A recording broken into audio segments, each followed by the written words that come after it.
Dynamic physical education classes में आप सभी का स्वागत है। आज ये प्रथम डेमो क्लास है उन सभी स्टूडेंट्स के लिए जो राजस्थान पीटीआई सेकंड ग्रेड और थर्ड ग्रेड की तैयारी कर रहे हैं, जो अपना भविष्य राजस्थान पीटीआई के रूप में, जिसे अब पीईटी फिजिकल एजुकेशन टीचर कहा जाता है, उसमें अपना भविष्य देख रहे हैं। वह सभी अच्छे प्लेटफॉर्म राजस्थान में यदि आपको सफलता पानी है तो फिजिकल एजुकेशन को स्ट्रॉन्ग करना पड़ेगा। फर्स्ट पेपर के साथ साथ आपका फिजिकल स्ट्रॉन्ग है तो आप राजस्थान के साथ साथ यूपी, एनवीएस, केवीएस, डीएसएसबी और अन्य प्रतियोगिता परीक्षा जैसे एचटेट हरियाणा में, ये सभी प्रतियोगिता परीक्षा में अपनी एक सीट सुनिश्चित कर सकते हैं। ये प्रथम डेमो के लिए प्रॉपर तरीके से समझने के लिए फिजिकल एजुकेशन को 8 शाखाओं में हमने बांटा है। हमने इसे 8 शाखाओं में बांटा, जिसमें हम प्रथम शाखाओं में फिजिकल एजुकेशन यानी शारीरिक शिक्षा का इतिहास, हिस्ट्री ऑफ फिजिकल एजुकेशन पढ़ेंगे, जिसमें भी हम फिर इसे 2 भागों में बांटकर इसके देश और विदेशों में जो डेवलपमेंट विकास हुआ उसे पढ़ेंगे। दूसरे में जो खेल संगठन है 1882 जब भारतीय शिक्षा आयोग ने शारीरिक शिक्षा को मान्यता दी, वहां से लेकर 2010 तक जितने भी संगठन, फिजिकल एजुकेशन कॉलेज, जितनी भी स्कीम्स और जितने भी कमिटीज बनी, उन्हें हम स्टेप बाय स्टेप करके पढ़ते और समझते चले जाएंगे। तो हमने फिजिकल एजुकेशन को 8 भागों में बांट दिया। सामान्य रूप से 8 प्रमुख भाग हैं, जिसमें द्वितीय भाग का नाम है एनाटॉमी एंड फिजियोलॉजी, जिसमें हम जानेंगे कोशिका यानी सेल और टिश्यूज क्या होते हैं, और स्केलेटल सिस्टम, मस्कुलर सिस्टम जिन्हें कंकाल तंत्र और मांसपेशीय तंत्र कहते हैं, पाचन तंत्र क्या है, सारे तंत्रों के बारे में स्टेप बाय स्टेप इसमें अध्ययन करेंगे, जिसका नाम है शरीर रचना और क्रिया विज्ञान। ये सेकंड प्रमुख शाखा है, जिस 8 शाखाओं में से जिसका स्थान है द्वितीय। हम स्टेप बाय स्टेप शाखाओं को समझेंगे और पढ़ते चले जाएंगे। तीसरी शाखा का नाम टेस्ट, मेजरमेंट एंड इवैल्यूएशन है। मापन, परीक्षण एंड मूल्यांकन। इस मापन, परीक्षण और मूल्यांकन में हम क्राइटेरिया ऑफ इवैल्यूएशन पढ़ेंगे, जिसमें रिलायबिलिटी, वैलिडिटी और भी चीजों का अध्ययन करेंगे। इसमें हम मोटर फिटनेस टेस्ट क्या होते हैं, जर्नल मोटर फिटनेस टेस्ट क्या होते हैं, कार्डियोवास्कुलर एंड्योरेंस टेस्ट क्या होते हैं, सारी चीजों का स्टेप बाय स्टेप अच्छी तरह से अध्ययन करेंगे। इसके बाद हम गेम टेस्ट पढ़ेंगे, और ये शाखा काफी इंपॉर्टेंट है एग्जाम पॉइंट ऑफ व्यू से। इससे पूछे जाने वाले प्रश्न कठिन ही नहीं, बल्कि आपका आईक्यू टेस्ट करते हैं। इसके बाद में हम साइकोलॉजी यानी चौथी शाखा पे आते हैं, जिस साइकोलॉजी के अंदर हम अध्ययन करेंगे लर्निंग थ्योरीज का, प्रिंसिपल ऑफ लर्निंग का, सीखने के सिद्धांत, सीखने की थ्योरीज का, और इसके बाद हम मोटिवेशन क्या है, प्रेरणा क्या है, प्रेरणा की क्या थ्योरीज हैं, मोटिवेशनल जितनी भी थ्योरीज हैं वो पढ़ेंगे, और ग्रोथ डेवलपमेंट पढ़ेंगे, और बुद्धि क्या है, इंटेलिजेंट क्या है, ये सभी का विस्तृत रूप से चर्चा करेंगे। हेल्थ एजुकेशन हमारी 5वीं शाखा है। हमने 8 भागों में बांटा, जिसमें से पांचवी शाखा हमने बनाई स्वास्थ्य शिक्षा, जिसमें हम न्यूट्रिशन पोषण क्या है, रोग बैक्टीरिया जनित रोग कौन से होते हैं, वायरस जनित रोग कौन से होते हैं, इनका अध्ययन करेंगे। डिफॉर्मिलिटीज क्या है और डाइटरी क्या चीज होती है, कुरूपता आहार, इन सभी चीजों का हम इस शाखा में विस्तृत रूप से चर्चा करेंगे। हम छठी शाखा में, जिसका नाम है खेल प्रशिक्षण यानी स्पोर्ट्स ट्रेनिंग, इस ट्रेनिंग के जो कंपोनेंट्स हैं, जो घटक हैं, उनको वन बाय वन करके हम पढ़ेंगे, जिसमें स्ट्रेंथ, एंड्योरेंस, कार्डियोवास्कुलर एंड्योरेंस, इन सभी को हम चर्चा करेंगे। और इसमें एंथोप्रोमेटिक मेजरमेंट हो, एडेप्टेशन या फिर ओवरलोड हो, जो अति भार है और अनुकूलन है, इन सभी की इसमें चर्चा करेंगे।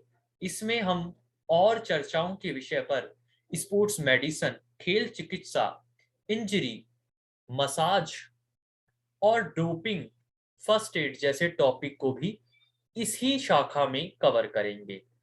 इसके बाद हमने जो 7 स्थान पे जिसे रखा है उसका नाम है फिजियोलॉजी एंड बायोमैकेनिक्स। जैव यांत्रिकी का हम अध्ययन विस्तृत रूप से करेंगे, जिसमें हम गति के नियम, लीवर, प्लेन और एक्सेस, मोशंस, काइनेटिक्स, काइनेमेटिक्स, सभी चीजों का स्टेप बाय स्टेप सभी चीजों का अध्ययन करेंगे। इसके बाद में 8वीं और इम्पोर्टेंट शाखा है जिसका नाम है गेम्स इन ओलंपिक, जिसमें हम सारे ओलंपिक, आईओसी, ओसीए, सभी संगठन का जिनका सीधा संबंध ओलंपिक से है, एशियन गेम से है, और सभी गेम जिसमें हॉकी, बैडमिंटन, कबड्डी, बास्केटबॉल, सभी का विस्तृत रूप से चर्चा करेंगे, अध्ययन करेंगे।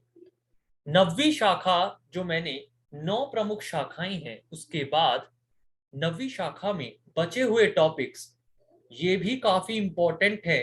5 से 10 नंबर के क्वेश्चन इन्हीं टॉपिक में से आते हैं, मगर इन्हें प्रमुख शाखा में स्थान नहीं दिया जा सकता। जैसे योगा, यम नियम, आसन, प्राणायाम, प्रत्याहार, धारणा, ध्यान, समाधि, इन सभी में से क्वेश्चन आते हैं।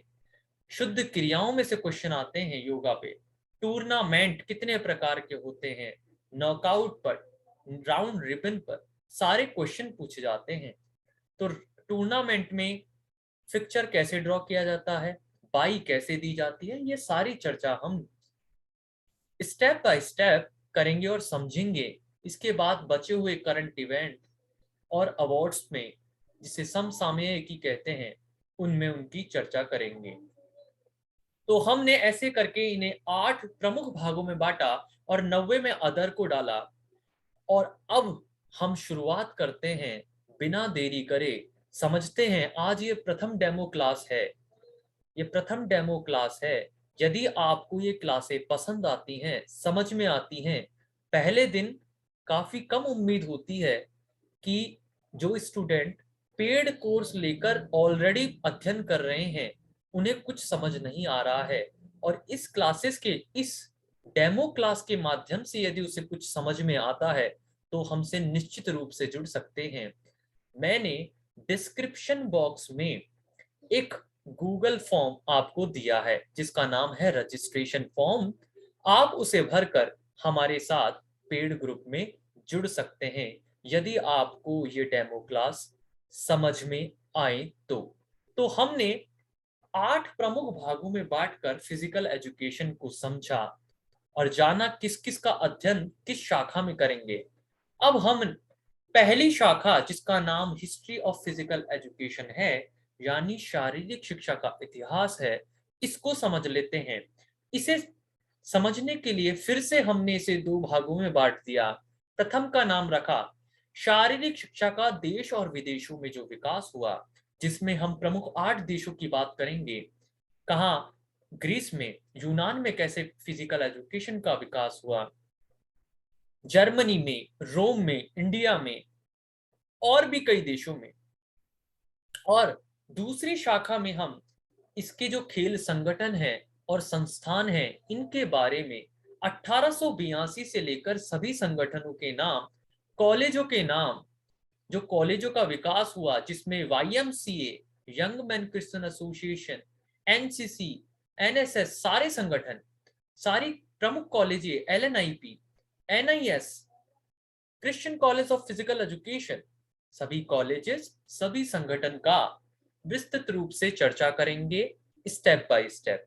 तो हमने फिजिकल एजुकेशन यानी शारीरिक शिक्षा के इतिहास को समझने के लिए, आसान बनाने के लिए 2 भागों में बांटा।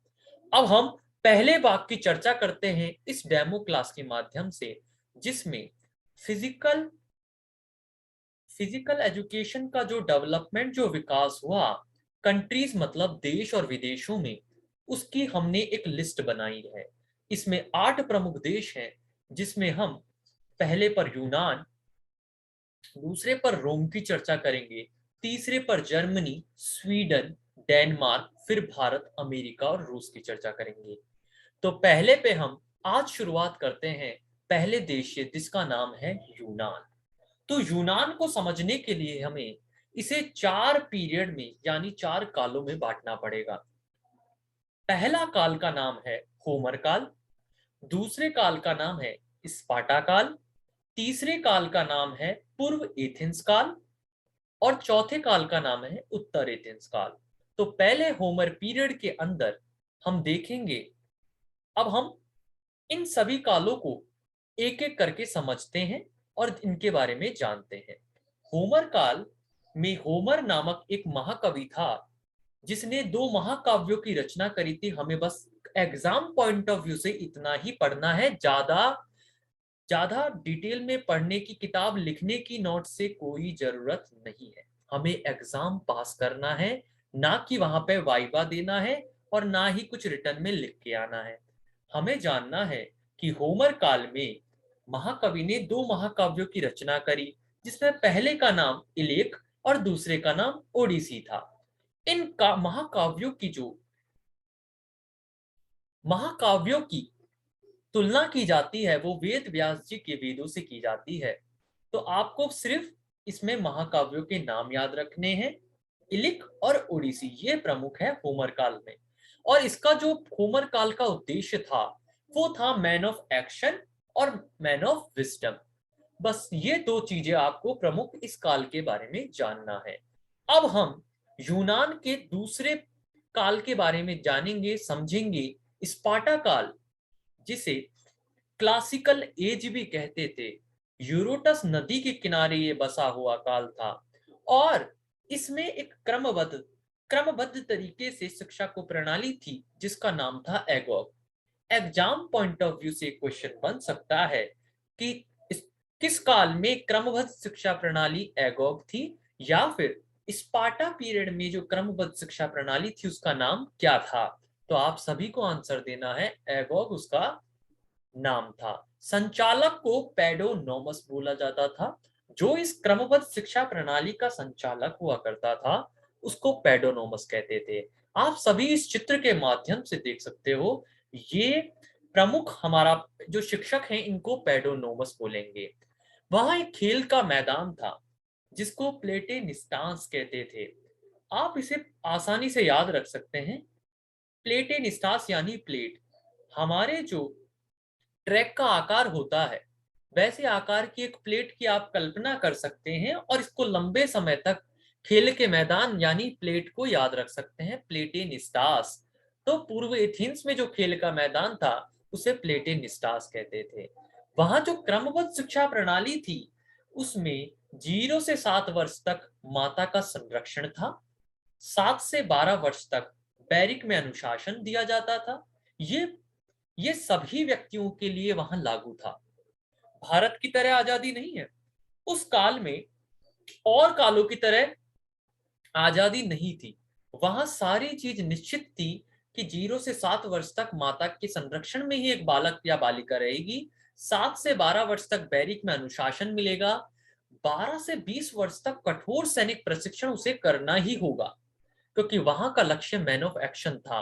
वहां देश की सेवा कितना कर पाए, ऐसे प्रमुख व्यक्ति को, कठोर व्यक्ति को वहां प्रशिक्षण देके एक सैनिक को तैयार करना ही, देश की सेवा के लिए वहां तैयार करना ही इस काल का प्रमुख लक्ष्य था।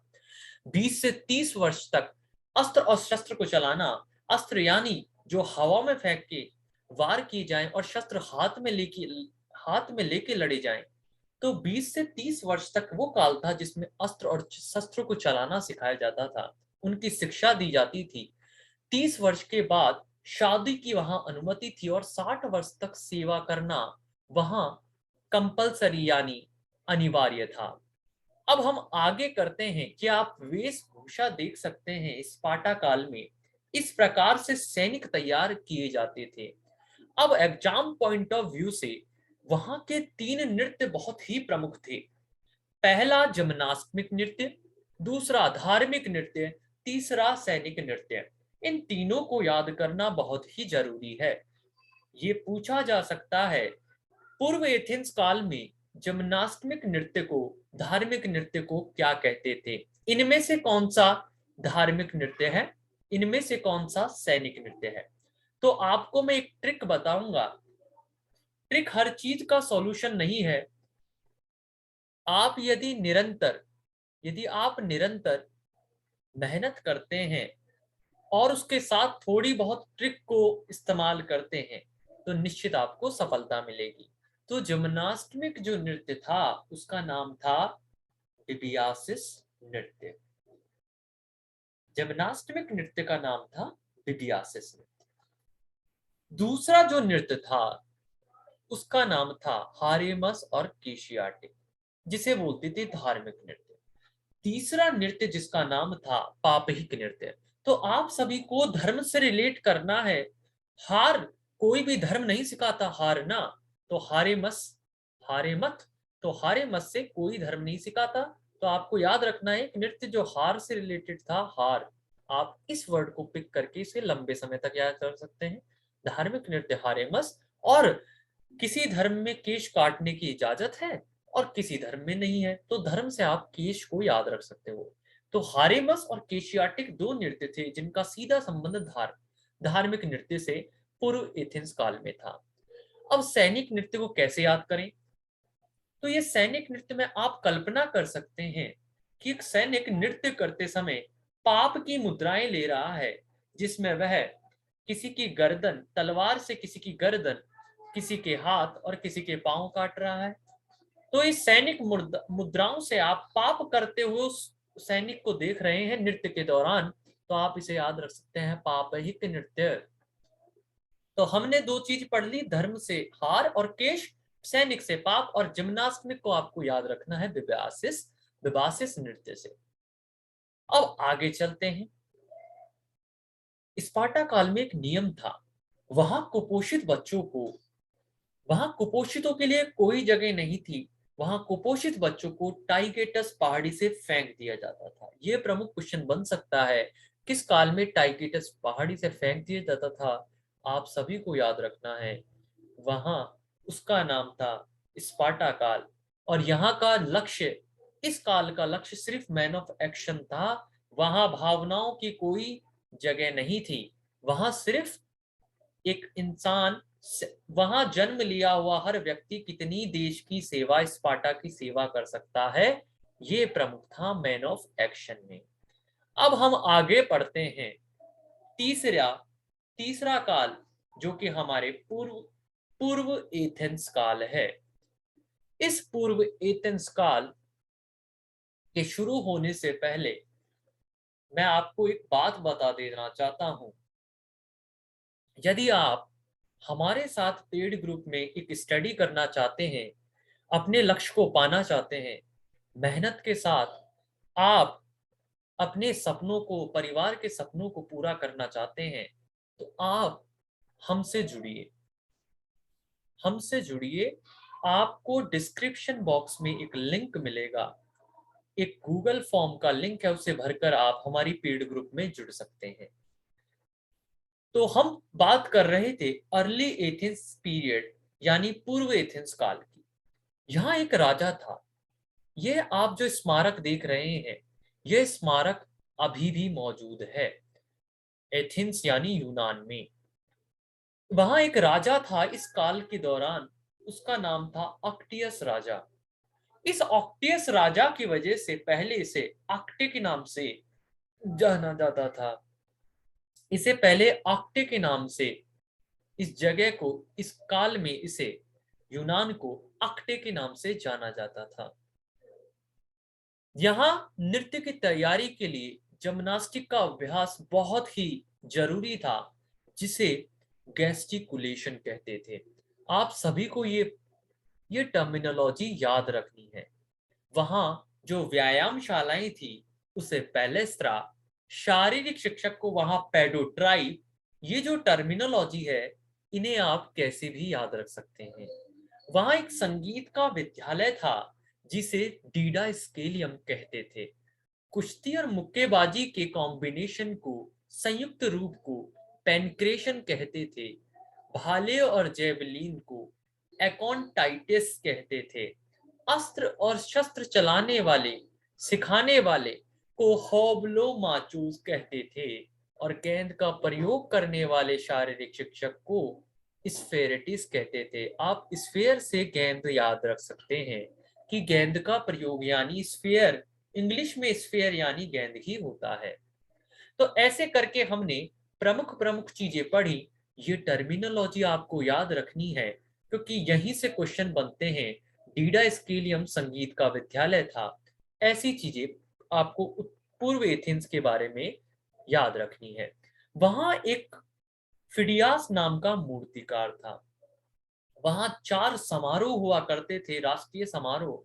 उस खेल समारोह में जो भी विजेता था उसकी मूर्तियां फिडियास मूर्तिकार बनाता था। ये आप एक स्कल्पचर्स देख रहे हो। यह एक संग्रहालय में रखा हुआ स्कल्पचर मूर्तिकार फिडियास द्वारा बनाया गया है। तो उस काल में आप कल्पना कर सकते हो, उस काल में भी इतना अच्छा आर्टिस्ट और एक मूर्तिकार था जिसका नाम था फिडियास। आस लगी हुई थी लोगों की कि हम जीते और हमारा फिडियास हमारा मूर्ति बनाए। तो आप इसे याद रख सकते हो। वहां एक कवि था जिसका नाम था पिंडार। इस पिंडार कवि कविताएं गाया करता था। जब राष्ट्रीय खेल समारोह, जब पूर्व एथेंस में 4 राष्ट्रीय खेल समारोह का शुभारंभ और वहां पे क्लोजिंग सेरेमनी होती थी, उस समय कविताएं गाया करता था, उनका मनोरंजन किया करता था। उसका कवि का नाम था पिंडार। वहां काफी सारे देवता थे।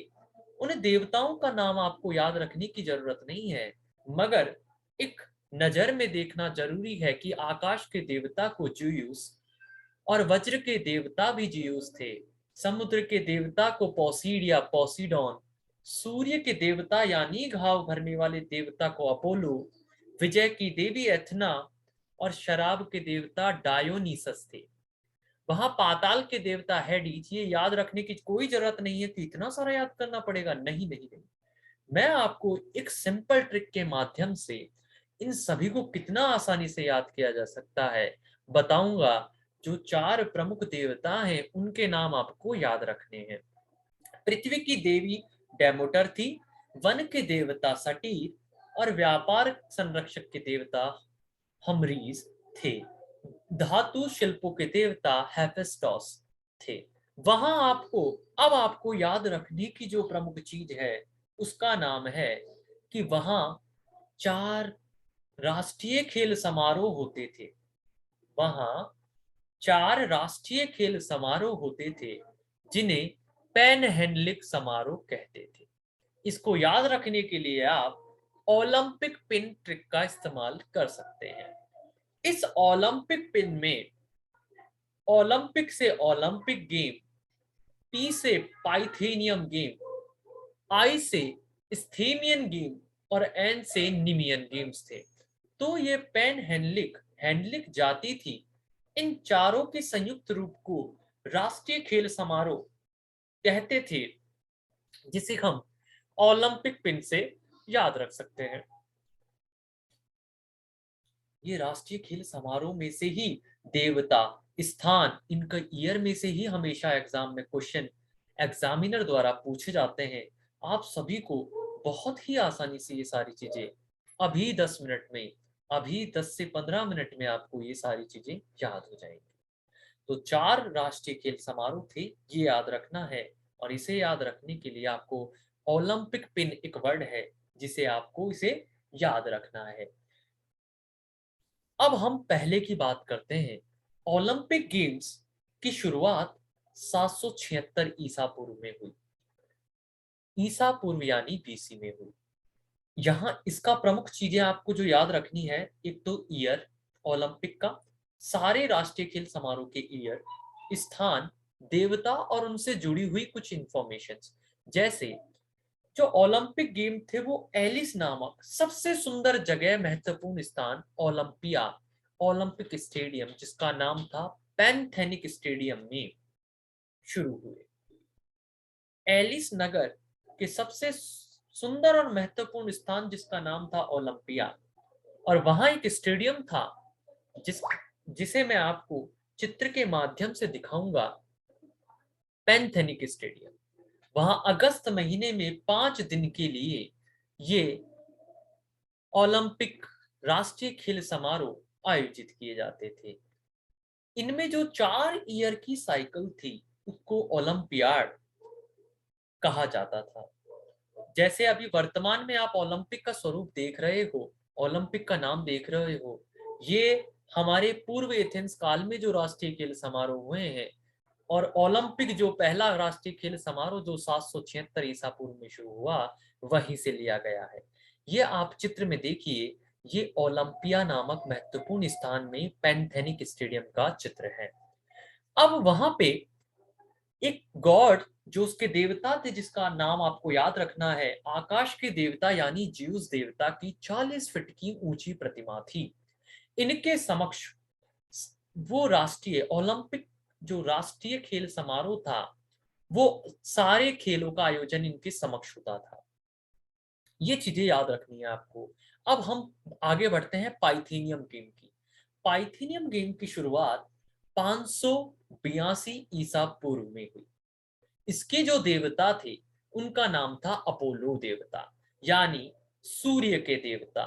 और ये कहाँ आयोजित होते थे? पर्वत पर जिसका नाम था डेल्फी पर्वत। और समय था ओलंपिक के 3 वर्ष के पश्चात। जैसा कि हमने देखा, ओलंपिक का आयोजन 4 वर्ष में था, जबकि पाइथेनियम गेम का आयोजन ओलंपिक के हर 3 वर्ष पश्चात था। यानी लॉजिक की बात है कि ये भी 4 वर्ष में ही आयोजन, इन राष्ट्रीय खेल समारोह का आयोजन भी 4 वर्ष में होता था। यहाँ प्रमुख रूप से संगीत के लिए था। यह राष्ट्रीय खेल समारोह संगीत के लिए ही था। बाद में इसमें खेल क्रीड़ाएं जोड़ी गई। मुख्य रूप से रथ और घुड़दौड़े शामिल थी। अब हमें जानना है, तीसरा जो राष्ट्रीय खेल समारोह था उसका नाम था स्थेमियन। स्थेमियन में 582 ईसा पूर्व में ये शुरू हुए। देवता जो थे जिनको खुश करने के लिए, जिनको प्रसन्न करने के लिए खेलों का आयोजन होता था, उनका नाम था पोसीडॉन देवता, यानी समुद्र के देवता। ये स्थान था कोरिंथ। ये स्थान है कोरिंथ नामक जगह पर। समुद्र देवता को प्रसन्न करने के लिए स्थेनियम गेम का आयोजन होता था। और यह ओलंपिक के 2 वर्ष पश्चात, यानी हर 4 वर्ष में इनका भी आयोजन होता था। यहाँ प्रमुख चीज थी कि यहाँ जीते हुए विजेता खिलाड़ी को जैतून की टहनियों का ताज पहनाया जाता था। यहाँ मुख्य रूप से नौकायान और सैन्य अभ्यास प्रमुख थे। चौथा जो राष्ट्रीय खेल समारोह आता है, जो बहुत ही ज्यादा इंपॉर्टेंट है, ये चारों राष्ट्रीय खेल समारोह, उसमें आता है चौथे स्थान पर निमियन गेम्स, जिनकी शुरुआत 512 ईसा पूर्व हुई, जिसके देवता का नाम जियोस था। समय, यह सिर्फ मात्र पहला इन चारों में से ऐसा राष्ट्रीय खेल समारोह था जो प्रत्येक 2 वर्ष में आयोजन होता था। और इसका आयोजन एक घाटी में होता था जिसका नाम था अर्गोलिस घाटी, जिसका नाम था अर्गोलिस घाटी। यह मुख्य रूप से ट्रैक की क्रिया प्रचलित थी और नागरिक भी भाग ले सकते थे। तो ये सारी चीजें हमने पढ़ी। अब इनका रिवीजन कर लेते हैं कि हमने ये जो चारों राष्ट्रीय खेल समारोह पढ़े, अब इनको याद कैसे करा जाए। इनको याद करने के लिए सिंपल सा आपको ये चारों के नाम लिखने हैं। और ओलंपिक पिन तो आपको एक वर्ड याद ही रखना है हमेशा। यहाँ इस तरफ आप लेफ्ट हैंड साइड में एक कॉलम में लिखेंगे ओलंपिक, पाइथेनियम, स्थेनियम और निमियन, चारों राष्ट्रीय खेल समारोह जिनको पैनथेनिक बोलते थे, पेनहेनलिक समारोह कहते थे। और इधर हम ईयर, देवता, स्थान और अन्य चीजों की चर्चा करेंगे। अब यहाँ पे ओलंपिक की शुरुआत 776 बीसी में हुई, ये याद रखना है। देवता इसके जियूस थे, स्थान एलिस नगर था, 4 वर्षों में इनका आयोजन होता था। अब आपको पाइथेनियम गेम्स में 582 बीसी में ये शुरू हुए। इनके देवता अपोलो यानी घाव भरने वाले देवता थे। डेल्फी पर्वत पर इनका आयोजन किया जाता था। अब बताओ, आप इसे याद रख सकते हो, पी से पर्वत, पी से पाइथियन, और पर्वत पर पहले किस देवता की नजर पड़ रही है? सूर्य देवता यानी अपोलो देवता, घाव भरने वाले देवता की। तो आप इसे लंबे समय तक इस टेबल के माध्यम से और थोड़ा लिंक करके आप इसे लंबे समय तक याद रख सकते हैं। तीसरे जो थे गेम, उनका नाम था स्थीमियन। स्थीमियन जो थे वो समुद्र देवता को प्रसन्न करने के लिए आयोजन होता था कोरिंथ नामक स्थान में। वहां विजेता खिलाड़ी को जैतून के टहनियों का ताज पहनाया जाता था। इसकी जो शुरुआत हुई थी 582 बीसी में हुई थी। तो आपको याद रखना है, पाइथेनियम और स्टेनियम दोनों की शुरुआत 582 बीसी में हुई थी। निमियन जो गेम 512 बीसी में शुरू हुई, ये ज्यूस देवता को प्रसन्न यानी आकाश देवता को प्रसन्न करने के लिए घाटी में जिनका आयोजन होता था, जिसे अर्गोलिस घाटी कहते थे। ऐसे करके हम सारी चीजों को संपूर्ण तरीके से डेट वाइज, ईयर वाइज और थोड़ा स्मार्ट स्टडी करके लंबे समय तक याद भी रख सकते हैं और इनके प्रॉपर नोट्स बना सकते हैं। ये नोट्स आपके एनवीएस, केवीएस, डीएसएसबी, एचटेट, राज्य और जो प्रमुख जिसकी भर्ती की हम अभी तैयारी कर रहे हैं, हमारा लक्ष्य अभी राजस्थान में 2nd ग्रेड और 3rd grade PET physical education teacher बनना है। उसकी तैयारी में हमें प्रॉपर तरीके से इन सारे कॉन्सेप्टों को समझना ही नहीं, इनको एक प्रॉपर नोट्स बनाने हैं जिससे हम एग्जाम से पहले इनका 2-3 बार रिवीजन कर जाएं। यदि आप हमारे साथ जुड़ना चाहते हैं, हमारे पेड ग्रुप में आना चाहते हैं, तो मिनिमम कोर्स पर आप मेरी लाइव क्लासेस, रिकॉर्डेड कोई वीडियो प्रोवाइड नहीं होगी, आपको लाइव क्लास मैं खुद लाइव आके आपको पढ़ाऊंगा एक ग्रुप के माध्यम से। तो यदि आप जुड़ना चाहते हैं, सब चीजों को कंफ्यूजन दूर करना चाहते हैं, तो आप जुड़िए और minimum cost per, minimum fees पर आप हमसे जुड़कर एक संपूर्ण कोर्स फिजिकल एजुकेशन की तैयारी करके अपने लक्ष्य को पा सकते हैं। यदि आप सभी जुड़ना चाहते हैं तो डिस्क्रिप्शन बॉक्स में हमारे गूगल फॉर्म का एक लिंक है, जिसे भरकर आप हमारे साथ जुड़ सकते हैं। उम्मीद करता हूं आप सभी को ये डेमो क्लासेस पसंद आई होंगी, समझ आया होगा। और सबसे बड़ी बात यह है कि पहले दिन में यदि आपको थोड़ा बहुत भी समझ में आया इन ऑनलाइन, इन डेमो क्लास के माध्यम से, तो निश्चित ही आप सफलता की ओर अग्रसर हैं और आप निश्चित ही गवर्नमेंट जॉब पाने वाले हैं। धन्यवाद। नमस्कार।